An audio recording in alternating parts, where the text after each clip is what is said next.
आज हम डिस्कस करेंगे एचपी टेट जून 2023 का पेपर, जिसमें हम डिस्कस करेंगे सिर्फ फिजिक्स सेक्शन। जो ये एचपी टेट का पेपर है, इसमें फिजिक्स बहुत बेसिक लेवल का आता है, जिसमें जनरल साइंस भी काफी रहती है। अगर आप एक सिस्टेमैटिक तरीके से तैयारी करते हैं तो आप इजीली इसमें 25 प्लस स्कोर कर सकते हैं, और कोई बहुत मुश्किल नहीं है इसमें 30 आउट ऑफ 30 स्कोर करना भी। तो आज हम पेपर डिस्कस करते हैं, आपको पता लग जाएगा पेपर का। अगर आपके लिए हेल्पफुल रहता है तो आप बताना, फिर आगे इसके लिए हम क्या करेंगे, कोशिश करेंगे कि एक सिस्टमैटिक कोर्स हम तैयार कर दें। ठीक है, चलिए पेपर डिस्कस करते हैं। पहला क्वेश्चन क्या है, स्टेप अप ट्रांसफार्मर कन्वर्ट्स। देखो, दो ट्रांसफार्मर होते हैं, step up and step down. Step up का क्या मतलब है, वोल्टेज को अप करना। कि जो वोल्टेज है लो वोल्टेज को, स्टेप अप का क्या मतलब है कि जो लो वोल्टेज है उसको क्या करना है, उसको करना है हाई में कन्वर्ट करना है। ठीक है, तो आपने लो वोल्टेज से हाई वोल्टेज पे जाना है। ये लो वोल्टेज है, हाई वोल्टेज है, ये हो सकता है। ये हाई वोल्टेज है और लो वोल्टेज है, ये नहीं हो सकता है। हाई वोल्टेज लो, लो वोल्टेज ये नहीं हो सकता। लो वोल्टेज हाई वोल्टेज ये भी हो सकता है। तो ऑप्शन हमारा ए भी हो सकता है और डी भी हो सकता है। अब करंट में उल्टा होता है। देखो, स्टेप अप स्टेप डाउन किस बेस पे होता है, वोल्टेज पे। स्टेप अप माने लो वोल्टेज से हाई वोल्टेज पे जाना, स्टेप डाउन माने हाई वोल्टेज से लो वोल्टेज पे जाना। करंट के लिए इसका रिवर्स। तो स्टेप अप में क्या होगा, high current to low current. अब देखते हैं high current to low current, तो ये आ गया आपका high current to low current. देखिए फोर्थ में high current to low current, तो आपका ऑप्शन क्या हो जाएगा, ऑप्शन हो जाएगा 4। क्लियर। स्टेप अप में क्या होगा, स्टेप अप में वोल्टेज अप होगी, वोल्टेज लो टू हाई जाएगी, और करंट हाई टू लो, उसका उल्टा। ठीक, स्टेप डाउन में इसका रेसिप्रोकल। बिल्कुल इजी।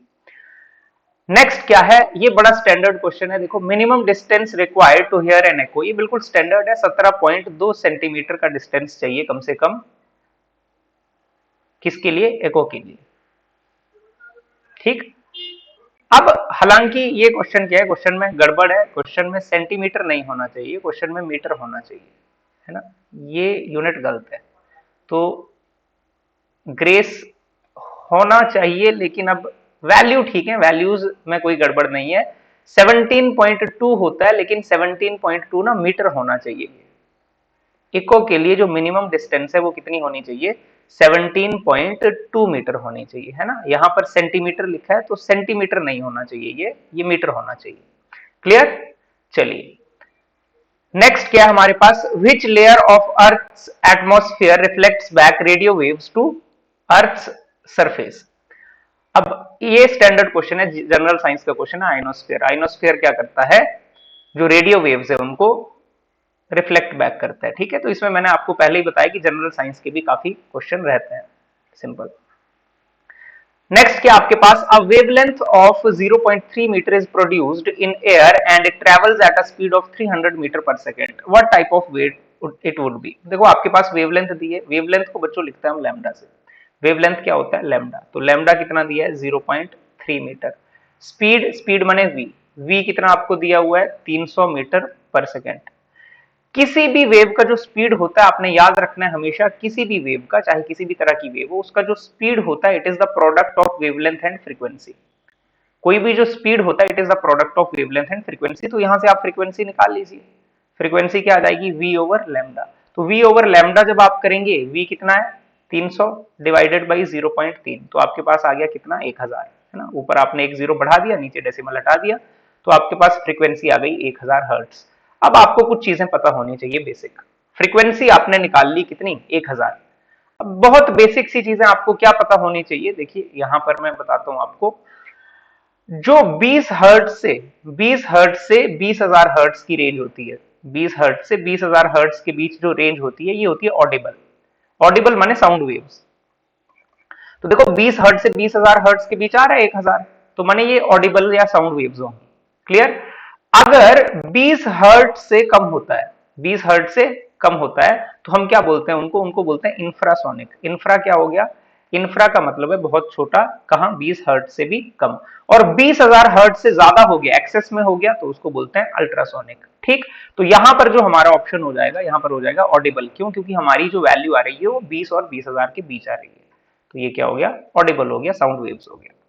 नेक्स्ट क्या है, ये भी बहुत स्टैंडर्ड क्वेश्चन है। If two plane mirrors facing each other inclined at an angle 30 degree with each other, then the number of images formed by an object lying between. Number of images का standard formula है, आपको क्या करना है, number of images निकालने के लिए आपको 360 बाई थीटा कर देना है। 360 बाई थीटा, थीटा यहाँ पे कितना है बच्चों, थीटा यहाँ पे है 30 डिग्री, तो 360 बाई 30 आपने कर दिया, तो नंबर ऑफ इमेजेस कितने आगे 12, मतलब 12 आएंगे नहीं, ये एन निकालना है, ये नंबर ऑफ इमेजेस नहीं है, ये एन निकालने का तरीका है। पहले आपने एन निकालना है, एन निकालना है आपने, तो आपका कितना आ गया, एन होता है 360 divided by theta, 360 divided by theta, theta 30 degree था, ये 12 आ गया।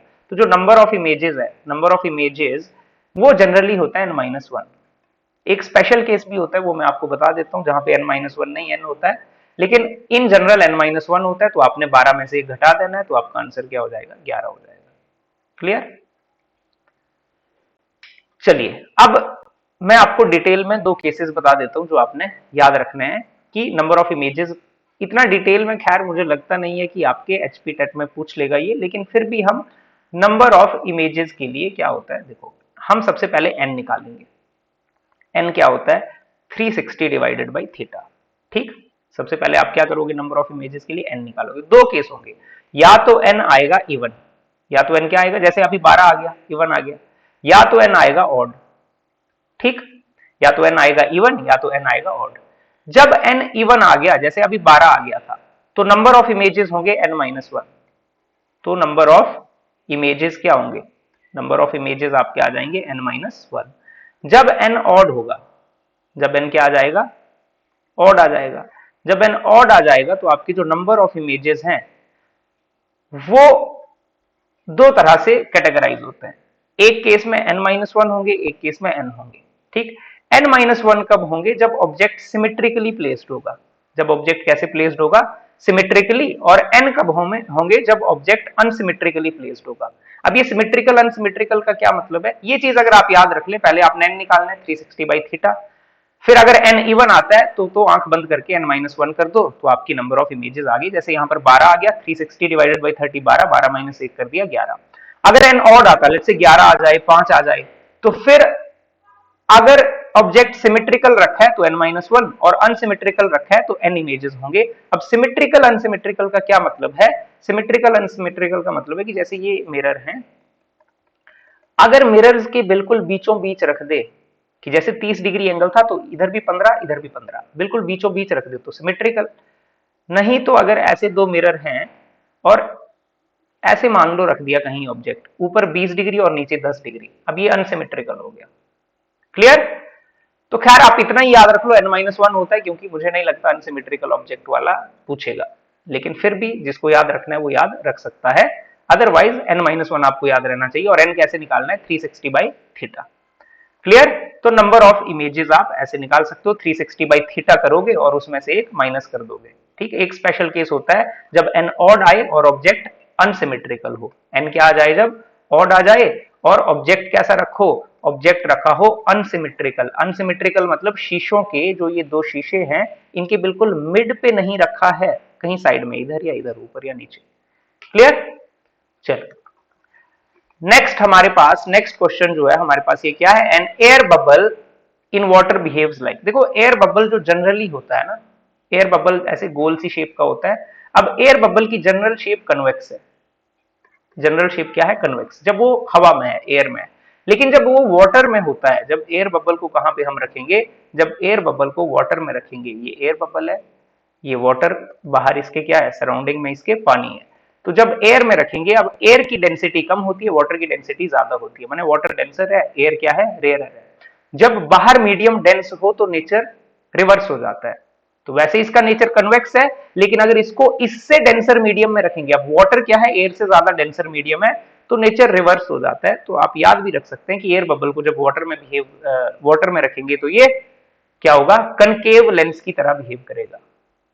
ठीक, इन जनरल क्या होगा, in general air bubble convex है, लेकिन अगर उसको किसी डेंस मीडियम में, उससे हाई डेंसिटी वाले मीडियम में रखेंगे तो उसका नेचर उल्टा हो जाएगा, तो ये कनकेव लेंस की तरह बिहेव करेगा।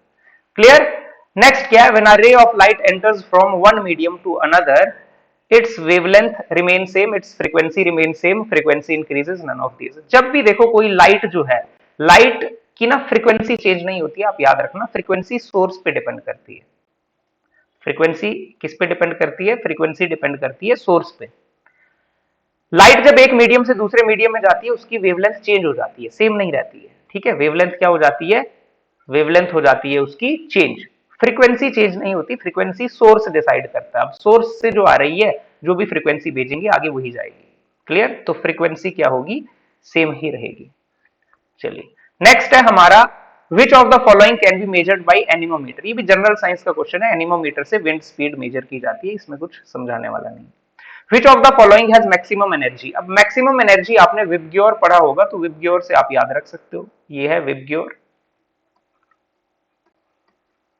ये विबग्योर से ना आपको काफी क्वेश्चन कंपटीशन में आते हैं, तो विबग्योर के बारे में आपको कुछ बेसिक चीजें पता होनी चाहिए।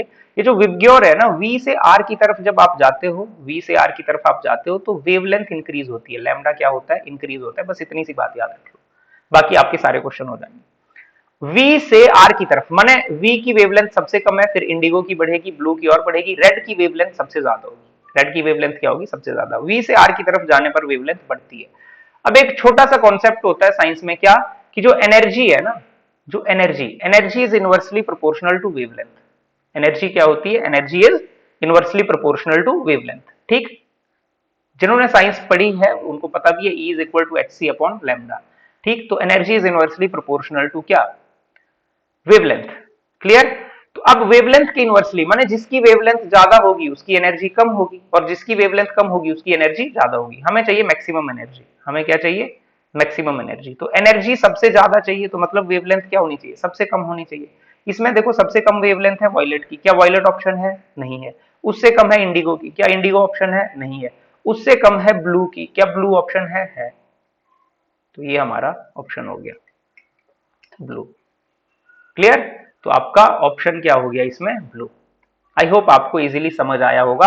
अगर आप विबग्योर में ये ऑर्डर याद रख लेते हैं कि वी से आर की तरफ वेवलेंथ बढ़ती है, फिर energy is inversely proportional to wavelength. जिस एनर्जी मैक्सिमम चाहिए तो वेवलेंथ मिनिमम चाहिए। इन ऑप्शंस के हिसाब से सबसे कम कौन है? ब्लू है। देखो ब्लू से ग्रीन की ज्यादा है आगे, ग्रीन से आगे रेड तो ज्यादा ही है, और येलो बीच कहीं में, तो ब्लू आ जाएगा।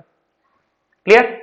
चलिए नेक्स्ट है हमारे पास, if the length of a simple pendulum is half then its time period of oscillation will be. देखो time period of oscillation of simple pendulum आप याद रख सकते हो। टाइम पीरियड का फॉर्मूला क्या होता है? 2 pi root L upon G. Time period of simple pendulum क्या होता है? 2 pi root L upon G. ठीक है, तो यहां से आपको क्या पता लग रहा है? यहां से आपको इतनी बात पता लग रही है कि यार time period is directly proportional to root L. देखो जी कांस्टेंट है, 2 पाई कांस्टेंट है, तो time period is directly proportional to root L. अब क्या कहता है कि if length of simple pendulum is half, अगर लेंथ को हाफ कर दें, तो लेंथ हाफ कर दोगे तो टाइम पीरियड क्या होगा? Time period directly proportional to L by two हो जाएगा। लेंथ को हाफ कर दिया तो रूट के अंदर एल बाई टू हो जाएगा, माने time period is directly proportional to root L divided by root two. तो ऊपर तो देखो रूट एल तो था ही था, नीचे रूट टू से डिवाइड हो गया, तो decreased by a factor of two. Divide हो गया ना, डिवाइड माने डिक्रीज, तो decreased by a factor of two. Clear? Next भी बहुत स्टैंडर्ड क्वेश्चन है, at what temperature density of water is maximum. बच्चों डेंसिटी ऑफ वाटर जो मैक्सिमम होती है वो कहां पर होती है? वो होती है 4 डिग्री सेल्सियस पर। 4 डिग्री सेल्सियस पर वाटर की डेंसिटी क्या होती है? मैक्सिमम होती है। क्लियर? चलिए नेक्स्ट हमारे पास 1 हॉर्स पावर, ये भी स्टैंडर्ड क्वेश्चन है। 1 हॉर्स पावर कितना होता है? 746 वॉट होता है। ये भी आप सबने पढ़ा होगा, इसमें समझाने वाला कुछ नहीं है। Which of the following radiations has least wavelength? सबसे कम वेवलेंथ किसकी होती है? मैंने आपको अभी एक रिलेशन बताया, मैंने बोला देखो energy is inversely proportional to wavelength, माने जिसकी ज्यादा एनर्जी उसकी कम वेवलेंथ। हमें चाहिए लीस्ट वेवलेंथ, तो मतलब एनर्जी ज्यादा। आप ऑर्डर याद रख लो, आप सीधा सीधा ऑर्डर याद रख लो। जब भी अल्फा बीटा गामा होता है, देखो गामा की एनर्जी सबसे ज्यादा होती है, फिर बीटा की, और फिर अल्फा की। गामा उल्टा लिख दिया ना, ये है गामा। ठीक है, तो गामा की सबसे ज्यादा एनर्जी, गामा से कम एनर्जी बीटा की, बीटा से कम एनर्जी किसकी? बीटा से कम एनर्जी होती है हमारी अल्फा की।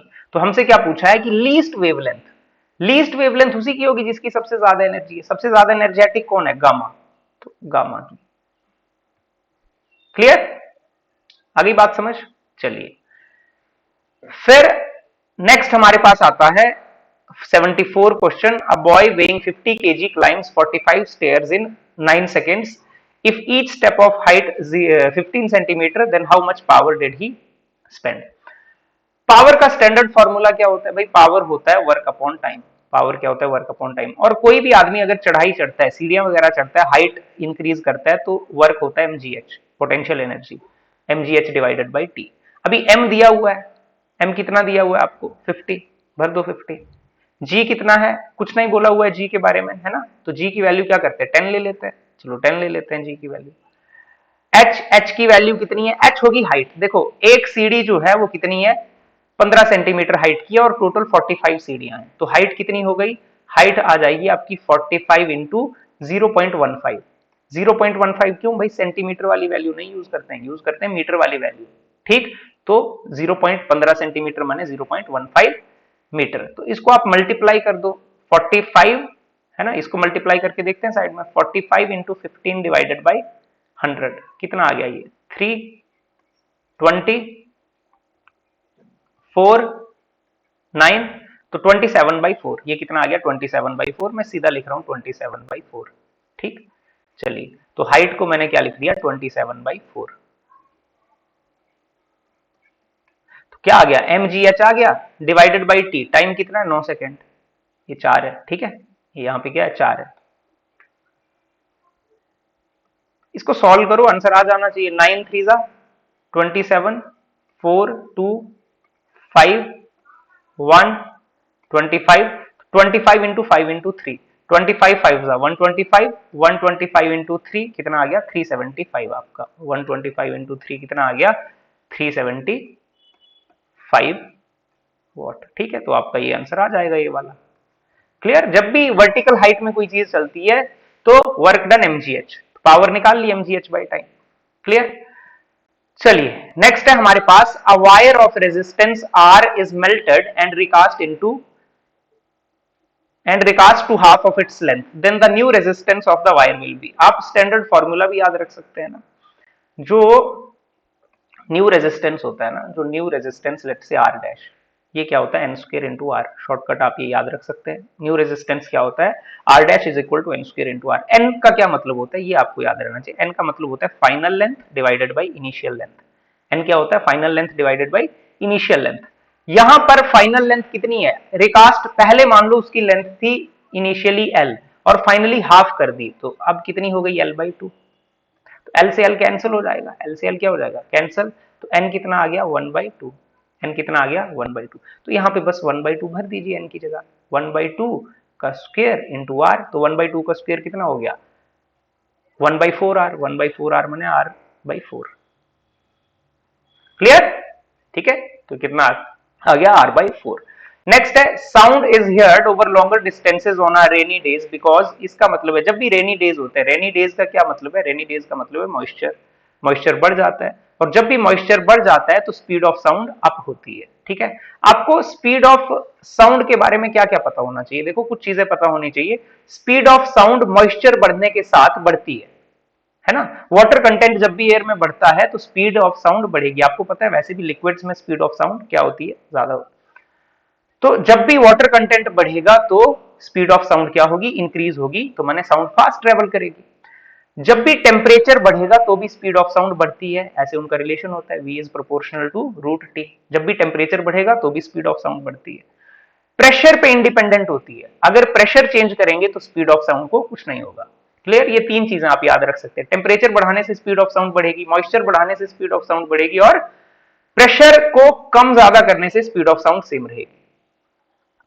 Swimming pool looks less deeper than its real depth, the reason is. ठीक है, रिफ्रैक्शन, ये स्टैंडर्ड है, सबको पता है ना? किसी ग्लास में भी आपको पता है, ग्लास में, पानी का ग्लास है, इसमें नींबू वगैरह रखते हैं तो ये बड़े साइज के दिखते हैं। क्यों? रिफ्रैक्शन।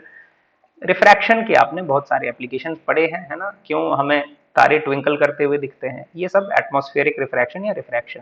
पानी में रखा हुआ सिक्का ऊपर उठा हुआ दिखाता है, पानी में कोई क्या स्टिक रख दो तो वो बेंट और शॉर्ट दिखाई देती है, तो ये रिफ्रैक्शन के सिंपल एप्लीकेशन है। 1 नैनोमीटर, 1 नैनोमीटर हर किसी को पता ही होगा, इसमें कोई समझाने वाली बात नहीं है। 1 नैनोमीटर कितना होता है? 10⁻⁻⁹ मीटर। आपको प्रीफिक्सेस याद होने चाहिए, नैनो क्या होता है, पिको क्या होता है, माइक्रो क्या होता है। ठीक, तो 1 नैनोमीटर होता है 10⁻⁻⁹ मीटर। लेकिन गौर से देखिए ऑप्शन सारे सेंटीमीटर में है, तो आप सेंटीमीटर में कन्वर्ट कर दीजिए, कोई इशू नहीं है।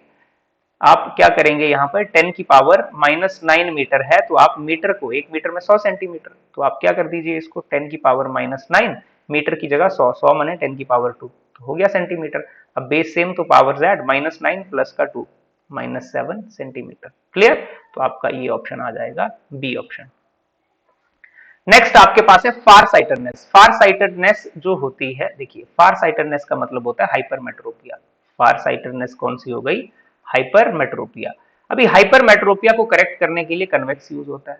देखो हाइपरमेट्रोपिया क्या है? हाइपरमेट्रोपिया का मतलब है नजदीक देखने में दिक्कत आती है, दूर तो ठीक दिखता है लेकिन नजदीक देखने में दिक्कत आती है, जो जनरली एज्ड लोगों के साथ होता है कि दूर देखने, नजदीक देखने में दिक्कत आती है। तो हाइपरमेट्रोपिया या फार साइटेडनेस किससे होती है? कन्वेक्स लेंस से करेक्ट होती है। मायोपिया या नियर साइटेडनेस किससे होती है? वो कनकेव लेंस से करेक्ट होती है। क्लियर? चलिए ये भी हमारा हो गया स्टैंडर्ड। नेक्स्ट है हमारे पास velocity of sound in air is 332 if pressure of air is increased to double. देखो आ गई वही वाली बात, अब प्रेशर के साथ इसने क्या किया, प्रेशर को इंक्रीज कर दिया, तो वेलोसिटी ऑफ साउंड को प्रेशर से कोई लेना देना नहीं है, सेम ही रहेगा वो। क्लियर? चलिए नेक्स्ट क्या है, standard question, at what angle with horizontal a stone should be thrown so that it covers maximum horizontal distance. तो एक प्रोजेक्टाइल मैक्सिमम रेंज कब कवर करता है? किसी भी बच्चे ने साइंस पढ़ी है उसको पता है, 45 डिग्री पे। कितने डिग्री पे? 45 डिग्री पे ये मैक्सिमम हॉरिजॉन्टल डिस्टेंस, ये मैक्सिमम रेंज जो होती है कवर करता है। ये भी हर किसी का ठीक होना चाहिए। नेक्स्ट क्या है, rain drops are spherical in nature due to surface tension. ये भी स्टैंडर्ड है। सरफेस टेंशन लिक्विड की वो प्रॉपर्टी है जिसकी वजह से वो अपने सरफेस एरिया को मिनिमाइज करने की कोशिश करता है। तो ड्रॉप क्या करेगी, अपने सरफेस एरिया को मिनिमाइज, और सबसे मिनिमम सरफेस एरिया स्फीयर का होता है। एक किसी भी रेगुलर शेप के लिए सबसे मिनिमम सरफेस एरिया होता है स्फीयर का। तो स्फेरिकल शेप किसकी वजह से है? सरफेस टेंशन की वजह से। ठीक, लिक्विड के सरफेसेस की प्रॉपर्टी होती है। Area under velocity time graph, बच्चों area under velocity time graph आपको देता है डिस्प्लेसमेंट। ठीक है, ये स्टैंडर्ड क्वेश्चन आपको याद होने चाहिए। जैसे अगर वेलोसिटी टाइम ग्राफ का मैं निकाल दूं एरिया, क्या निकाल दूं? एरिया, तो इससे मुझे मिलता है डिस्प्लेसमेंट। ठीक, अगर मैं एक्सेलरेशन टाइम ग्राफ का एरिया निकाल दूं तो इससे मुझे मिलती है चेंज इन वेलोसिटी। ठीक, फिर स्लोप से रिलेटेड क्वेश्चन आता है, अगर मैं स्लोप निकाल दूं, क्या डिस्प्लेसमेंट टाइम ग्राफ का स्लोप निकाल दूं तो मुझे वेलोसिटी मिलती है, और वेलोसिटी टाइम ग्राफ का स्लोप निकाल दूं मैं तो मुझे क्या मिलती है? एक्सेलरेशन मिलती है। इस तरह से कुछ भी क्वेश्चन आ सकता है। इस बार आपको ये आ गया, वीटी ग्राफ के अंडर का एरिया क्या देता है? डिस्प्लेसमेंट। ठीक, चलिए फिर इसके बाद क्या है, इसके बाद नेक्स्ट है 220 volt 100 watt bulb is connected to 110 volt source. The power of consumption of the bulb. आपको एक बल्ब की रेटिंग दी हुई है। ठीक, फॉर्मूला होता है पावर का, power is equal to V square by R. R तो कांस्टेंट चीज होती है, आर कांस्टेंट रहता है, माने power is directly proportional to square of voltage. ठीक, तो अब आपको देखो पहले जो रेटिंग दी हुई है, यहां पर आपको ये मान लो P1 है और ये क्या है? V1 है, और यहां पर आपको V2 तो दिया है लेकिन P2 नहीं दिया है, तो P2 निकालना है। तो इजीली आप यहां से रिलेशन बना सकते हो। आपको ये, ठीक है, हम यहां से, चलो इजीली हम यहां से रिलेशन बना सकते हैं क्या, कि P1 by P2 is directly proportional to, या इक्वल टू लिख सकते हैं, प्रोपोर्शनल का कोई मतलब नहीं है, is equal to V1 by V2 का स्क्वायर। आगे बात समझ, होल स्क्वायर भी लगा सकते हैं। तो बस इतनी सी बात अगर आपको समझ आ गई कि power is proportional to V square, तो मतलब डायरेक्ट प्रोपोर्शनैलिटी है, P1 by P2 equal to V1 by V2 whole square भी लिख सकते हैं एक साथ। तो इजीली आपका क्वेश्चन 2 मिनट में हो जाएगा, 2 मिनट भी नहीं लगेंगे। चलिए अभी करते हैं।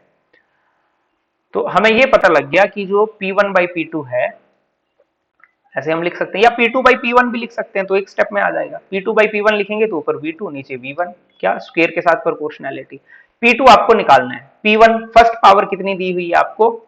फर्स्ट पावर दी है आपको, देखो पावर माने वॉट, तो ये दी है फर्स्ट पावर, और ये क्या है? V1। फर्स्ट पावर दी है 100। V2 दिया हुआ 110। देखो V2 माने दूसरे नंबर की वोल्टेज, और पहले नंबर की वोल्टेज कितनी है? 220 का स्क्वायर। कोई भी बच्चा आसानी से उसको पता है, 110 को 2 से करो, 2 से कैंसिल हो जाएगा। क्लियर? तो कितना आ गया ये, इसको यहां पे करता हूं मैं, कलर चेंज कर लेता है। चलो यहां पर हमारे पास आ गया P2 divided by 100 is equal to 1/2 का स्क्वायर। 1/2 का क्या आ गया? स्क्वायर। तो P2 कितना आ गया? 100 मल्टीप्लाई 1/2 का स्क्वायर माने 1/4, 4 25 सर, 4 को 25 से कर दिया तो कितना आ गया आपका 25 वॉट आ गया।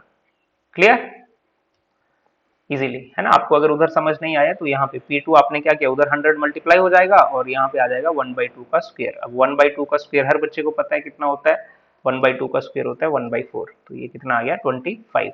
ठीक, तो 25 वॉट आपका आंसर हो जाएगा। नेक्स्ट क्या है, नेक्स्ट हमारा क्वेश्चन है the force applicable for extracting cream from milk. तो ये क्या है, स्टैंडर्ड जीके का क्वेश्चन, सेंट्रीफ्यूगल फोर्स। ठीक, सेंट्रीफ्यूगल फोर्स यूज होता है इसके लिए।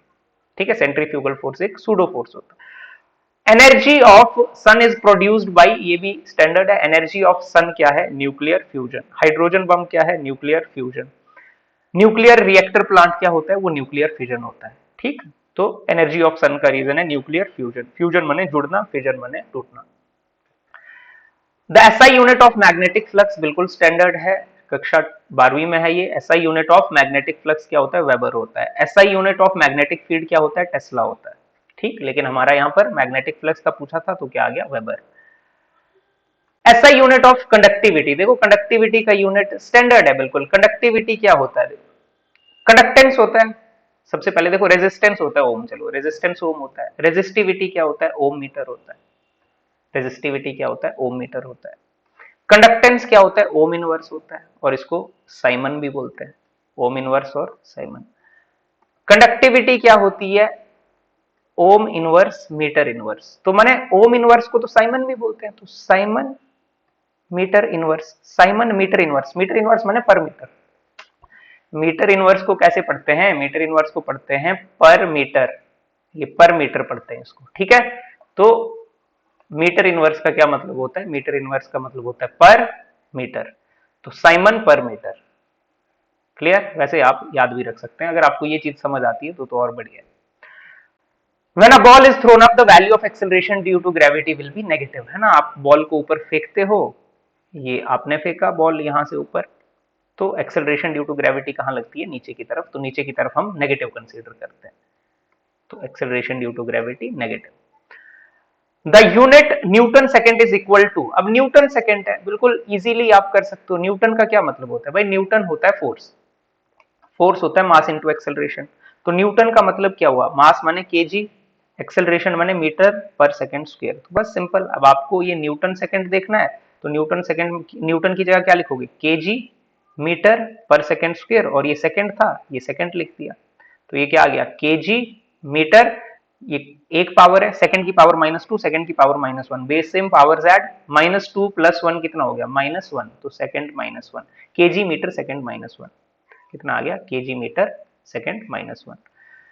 तो ये था आपका फिजिक्स का पेपर, टेट, ये कौन सा, एचपी टेट जून 2023 का। ठीक है, तो देखिए अगर हेल्पफुल है तो आपके लिए फिर एक सिस्टेमैटिक ऐसे ही कोर्स हम डिजाइन कर देंगे।